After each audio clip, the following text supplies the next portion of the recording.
Hello, lovely listeners, and welcome back to the Lovely Podcast.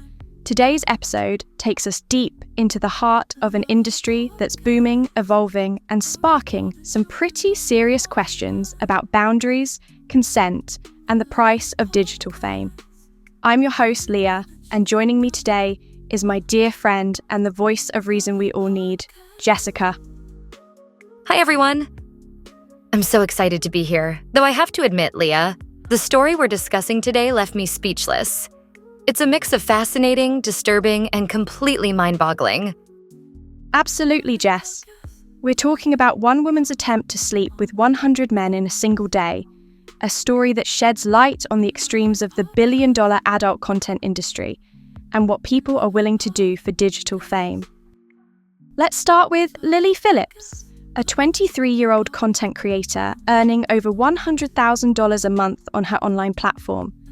She approached this project, let's call it, as if it were a corporate venture, complete with spreadsheets and marketing plans.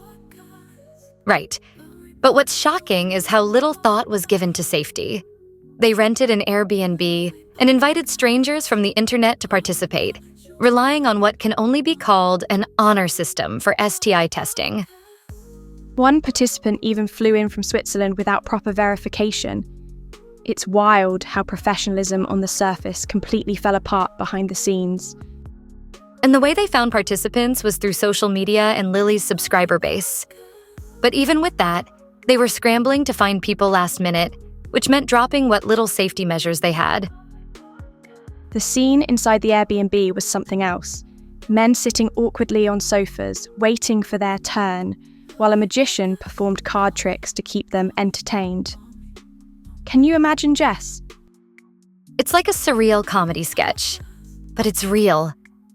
That magician detail just highlights how unprepared they were for the psychological aspects of this event. And then there's Lily's emotional state. Afterward, she broke down, saying she felt guilty for not giving the participants enough attention. It was such a contrast to the confidence she displayed leading up to the event. Yet, just days later, she was promoting an even more extreme challenge: 1,000 men in one day. It's this endless cycle of escalation, fueled by the constant pressure to stay relevant in such a competitive industry. And the financial motivation is hard to ignore. Her earnings would make corporate executives jealous, but at what cost? The social stigma, strained relationships, and even basic things like banking become complicated. It also raises bigger questions about the industry itself. As content creators push boundaries further and further, what does that mean for consent and exploitation, even if it's technically a choice? Not to mention how younger generations view intimacy and relationships. With stories like this becoming more common, it feels like the line between public and private life is disappearing. So, what's the takeaway here? This story isn't just about one person's extreme stunt. It's a mirror reflecting the pressures and challenges of our digital age. From economic motivations to questions of consent and the psychological toll of this work, there's so much to unpack. Absolutely. It's a story that forces us to ask, where is this industry headed? And what does it mean for society, relationships, and how we define boundaries?